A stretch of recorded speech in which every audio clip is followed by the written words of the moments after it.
Hello, welcome to MK Recaps. This is the famous fighter without rules, Yuri Boyka. He just got out of the worst Russian prison and is ready to conquer the world of mixed martial arts. But even in a nightmare, he cannot imagine what he will have to go through on the way to a world of fame. Boyka lives, trains, and performs in Kiev. He has 10 years of a strict regime colony behind him and hundreds of underground fights in which he participated for the sake of freedom. Anyone else in his place would have scored on his dreams long ago, but not Boyka, who dreams of real prison titles. Meanwhile, in the Black Hills where the fighter once sat and performed, a new star appears. The insane prisoner, nicknamed the Nightmare, one day between fights, he smartly goes to take donations to the local church. It turns out that it was built thanks to his financial help, and in religion, the fighter tries to find his salvation.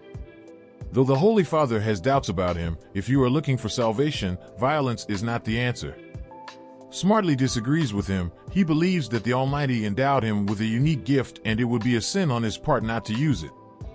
So he continues to train with a calm heart and soon learns from his manager Kirill that he found a duel for him, and not some kind of underground, but a real qualifying fight that can give him a ticket to the International European Championship in Mixed Martial Arts. Accompanied by a manager, Boyka goes to Budapest, smartly aiming for a confident victory, especially since scouts are sitting in the forefront of the arena who select the best athletes for further cooperation. The fight begins, and from the very first seconds, it becomes clear that Boyka's opponent is a very strong athlete. Smartly barely manages to dodge his artificial blows, and a couple of times, he almost gets caught. But the persistence of the enemy angers Boyka so much that he goes for broke and inflicts dangerous blows to the chest and head. The opponent loses his mouthguard, barely rises to his feet. Smartly even begins to get nervous in front of the audience and celebrates the victory, but the other athlete still raises it then, and then all the fury of Boyka falls down. Smart triumphantly wins, and after the fight, scouts come to him and say that they haven't seen such an impressive fight for a long time. Men want to see him again in Budapest and offer him to come to a new tournament in 2 weeks. Boyka promptly agrees, and later he receives a fee from the hands of Kirill for the victory he has just received, leaving the arena briskly. He sees that his opponent is being taken somewhere on a gurney. They tell him that he is in critical condition and will go to intensive care. Boyka is seriously worried. He immediately remembers the words of the priest. A couple of days before the fight, the next morning he wakes up from a nightmare and goes straight to the training room where Kirill sits smartly. He begins to ask him what happened with yesterday's opponent. The manager doesn't understand why Boyka got this information. He still won, but in the end, he still tells the truth. Boyka can't believe that it's possible. He asks Kirill what the opponent's name is. It turns out to be Victor from the Russian city of Firewood. The manager advises the fighter to forget about it and move on because all the fighters are well aware of the risks when they enter the ring, but they don't even want to listen smartly when they see a photo of Victor and his wife. He firmly decides to go to Russia and try to atone for his guilt. He is not even afraid of the fact that in Russia he is a fugitive criminal who got out of prison thanks to underground battles. Boyka orders his assistant to make forged documents for him and makes it clear that he will not accept refusal until he quickly gets to a neighboring country. In a small town of Firewood, Victor's funeral is held on them. Some suspicious man approaches the widow of the soldier. He cynically tells the woman that her husband's death does not affect the payment of anyone's debt in any way, and now the widow is obliged to work it off for him. Poppy will ease your honor. Boyka meanwhile crosses the border of Russia with a fake passport. He checks into a hotel and goes straight to the youth center where Victor's widow works, but they do not have time to talk as a girl. People come in a black car, and they take her away smartly with threats. They extort from a local security guard that the widow was taken to some mysterious second job.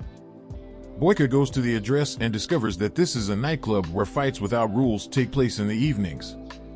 Smartly stands at the door and watches behind the fight of the undefeated champion of the club, Igor Kazmir, and Boyka is infuriated by the smug behavior of a fighter who is sure that the ring belongs to him and uses dirty tricks against opponents, but then he is distracted by something else. The guards immediately notice him and take him out into the street. They say that the girl belongs to their boss and has no right to approach her briskly. The guards provoke the fighter, and in a few moments, Boyka briskly lays the bouncer on the ground like sacks of potatoes. From the opposite building, the same suspicious man comes out and introduces himself as Zurab. He applauds Boyka for the show he just demonstrated and reports that the club belongs to him, the local crime boss. He even offers to fight in his ring, but he refuses. He says that he came to talk with the waitress Alma. Then Zurab resolutely refuses and orders his guys to look after Boyka, but threats the local bandits are not briskly frightened.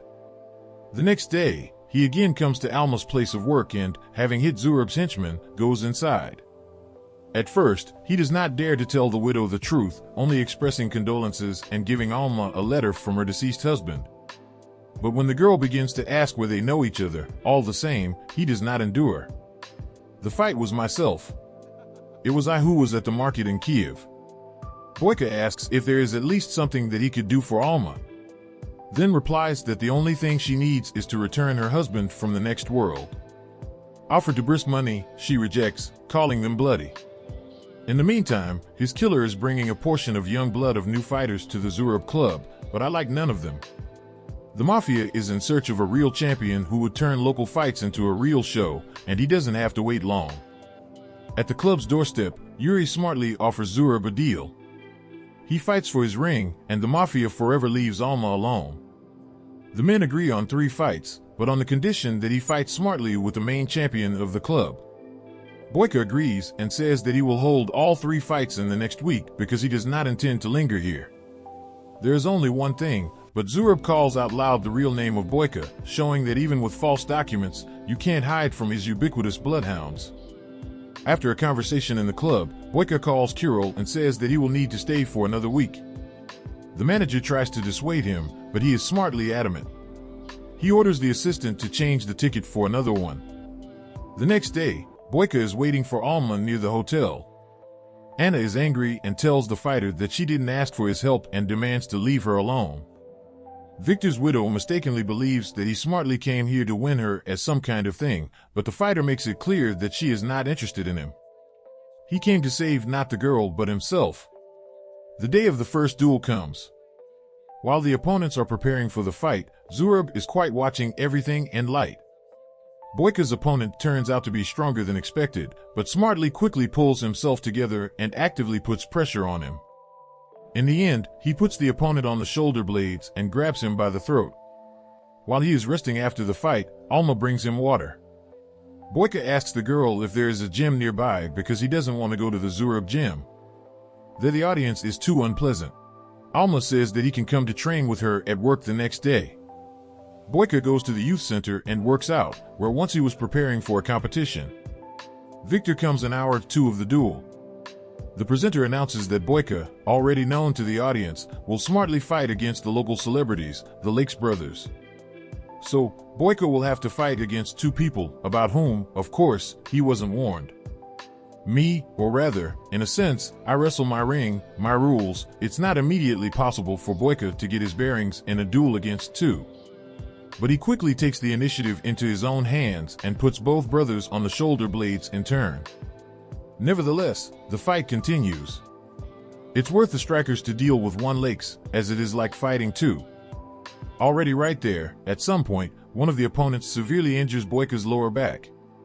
He barely finds the strength to continue, but he quickly catches a glimpse of Alma's face and, on the last jerk of will, still manages to knock out both opponents.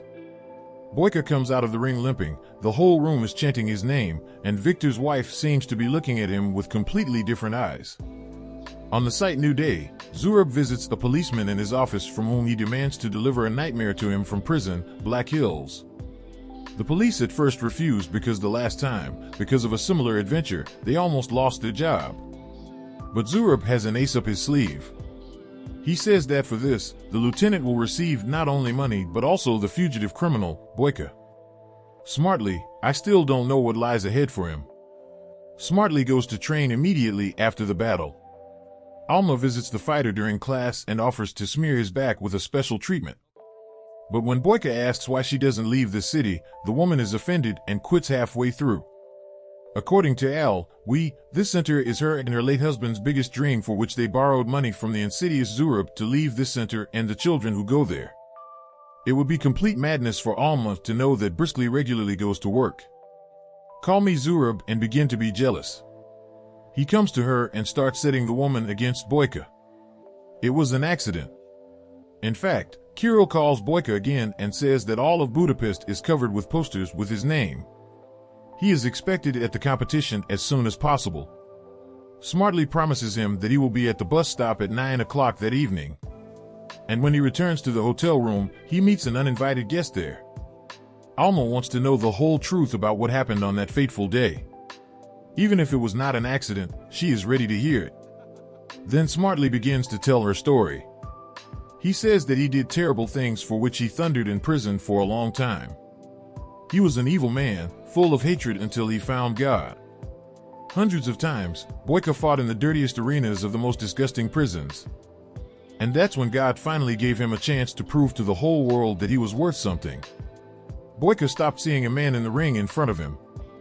For him, the victor was just an obstacle on the way to his most cherished dream. Boyka knows that all this is not enough to make up for the loss of Alma, but regrets the deed with all his heart. He smartly finally enters the ring against his main opponent, Igor Kazimir, and there is a fierce battle during which they go head-to-head.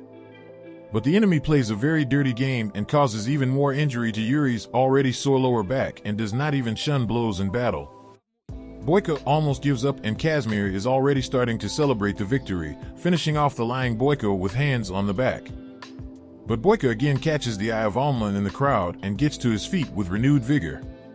He becomes ferocious and inflicts a series of crushing blows on the enemy's vulnerable points. Kazimir is disoriented and the strikes no longer cost anything to send him to a knockout with a powerful kick. Boyka leaves the ring surrounded by fans, thinking that the job is done and he can go to Budapest for the competition of his dreams. But Zurab has other plans. He pretends to be a fool and says that they agreed on 3 fights and a battle with the champion, and Kazimir is no champion at all. The local clown Boyka is furious with such deceit, but he is given an ultimatum. Either he enters the ring again or Alma forever remains the property of Zurab. Let your the champion here announce the main fight of the evening's victorious Boyka against the newly arrived thug from prison, Smartly. Boyka sees his opponent and cannot believe his eyes. A nightmare twice as big as him. Alma, who Zurab put next to him in the VIP box, is also very worried. The fight begins, and in the first minute, Boyka loses his mouthguard and falls on his back. Everyone thinks that he is already celebrating the victory of the nightmare in a knockout, but nevertheless, he smartly comes to consciousness. He has a few more seconds to get up and continue the fight. He sees a worried Alma and a laughing Zurab and gathers the last remaining strength. Several times, smartly hits the injured lower back and continues to fight, overcoming the pain. But his opponent is noticeably exhausted and also begins to give up. Boyka presses on the nightmare with blows, fights with him in the chest in the stalls, and uses a painful hold. Then, Smartly rejoices, still not even suspecting that guys with batons are already waiting for him at the exit. At the last moment, he notices that Zurab roughly grabs Alma and takes her somewhere from the VIP box, but stops. The villain, Boyka, doesn't have time to beat him. Zurab's guards. Victor's widow sees the bodies of the striker before leaving and screams, thinking that he is dead. People in a panic flee from the club, deciding that a raid has begun, but they still don't have time to hand over Boyka to the police. He rises, knocks out all the guys with batons, and gets a bullet wound from another mafia guard. Zurab, from his office, hears a shot, takes a gun, and starts to run from the club with Alma under his arm. On the way, he exchanges fire with Boyka, inflicts several more wounds on him, and almost reaches the car. But Smartly turns out to be faster than Alma, and Boyka is left alone. She says that Boyka urgently needs to go to the doctor, but he doesn't even want to listen to her. Boyka admits that he didn't have the courage to ask before, and now he asks if she forgives him without having time to hear the cherished words. In the hills 6 months later, Alma visits him for the first time. She asks forgiveness that she didn't come earlier. She wasn't ready at the beginning of their acquaintance. Alma was too angry with Boyka, but he showed her that there are still good victors' widows in the world. Thanks to Boyka for returning her freedom and dignity, she finally utters the most long-awaited phrase, "I forgive you." And just like that, Boyka had returned her freedom and dignity. As the credits roll, we're left wondering about Boyka's fate. Will he continue to fight for redemption, or will he slip back into his old ways? Only time will tell, but one thing's for sure, Boyka's journey isn't over yet. Don't forget to like and subscribe to see more from MK Recaps. See you next time.